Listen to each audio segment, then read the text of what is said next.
for a strong police workforce is greater than ever, but our station is out of date and grossly undersized. In recognition of this, the Village of Lake in the Hills commissioned FGM Architects to develop a space needs analysis. The goal of this study was to provide the village with information on how to best solve its facility needs in the most economical way for the next 30+ years. During the course of this study, it became clear our existing building is working against us. Not only is our building too small, but the design is negatively affecting operations. The police station was originally built in 1992 and contains design flaws that have affected us for nearly 3 decades. Since 2002, no major work has been performed on the building, with the exception of fixing a water main break under the building.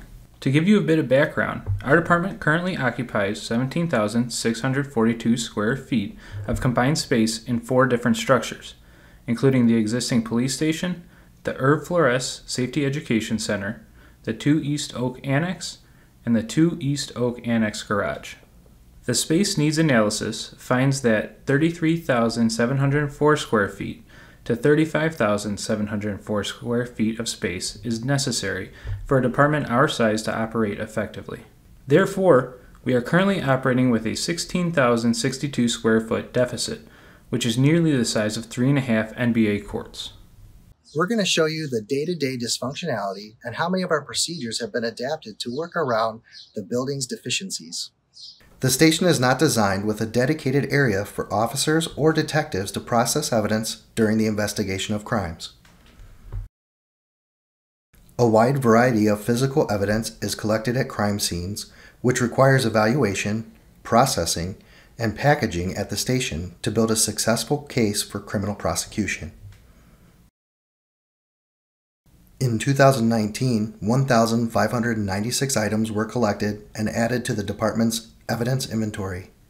These items are processed and packaged at a makeshift evidence processing station in the Sallyport or in the patrol office. The booking room only has space for 1 detainee to be processed at a time. The inability to handle multiple prisoners is inefficient and keeps officers in the station longer.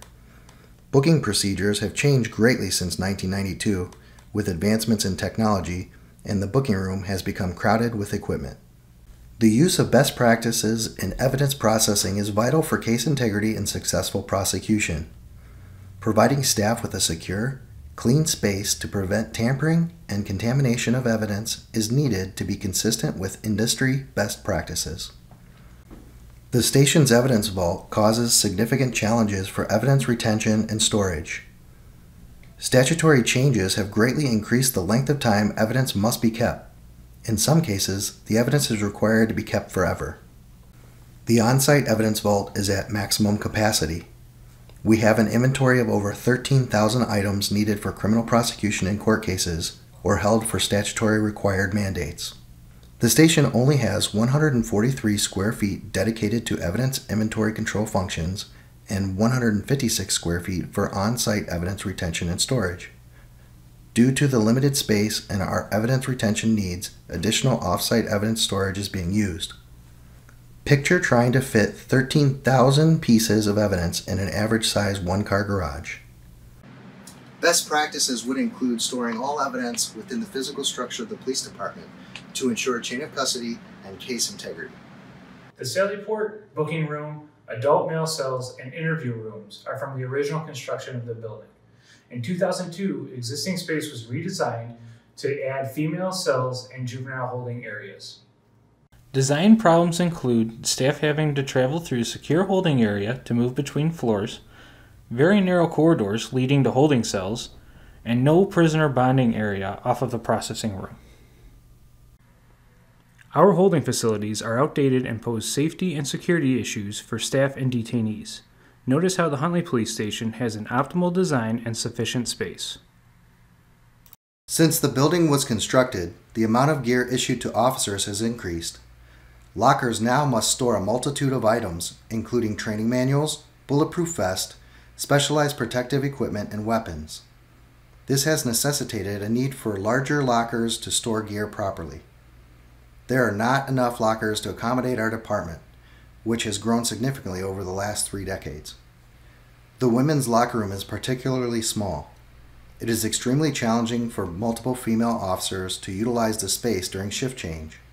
Locker rooms are located off of the public hallway, which causes privacy concerns. Officer workspaces are very small, and areas such as report writing rooms to discuss issues with visitors privately are non-existent. Due to the lack of common area, arrestee paperwork is completed in the same constricted vestibule area in which victims or members of the general public may be seeking to meet with officers or speak with dispatch after hours. In 2019, there were 391 reported domestic incidents. It's crucial to have a proper space to accommodate citizens at risk in need of police intervention, and that enables discussion of sensitive matters. To complicate matters, the Investigations Division and Social Services Division are both isolated from the Patrol Division on a separate floor. The Lake in the Hills community benefits greatly from a well-trained, proactive police force. Our department has served the community well in this building, lasting much longer than its intended lifespan. The men and women who work in the facility have modified operations for maximum value out of the building. In many instances, short-term solutions have turned into long-term ones. As we continue to grow and plan for the future, we need a facility that can meet our long-term needs to enhance efficiency and safety.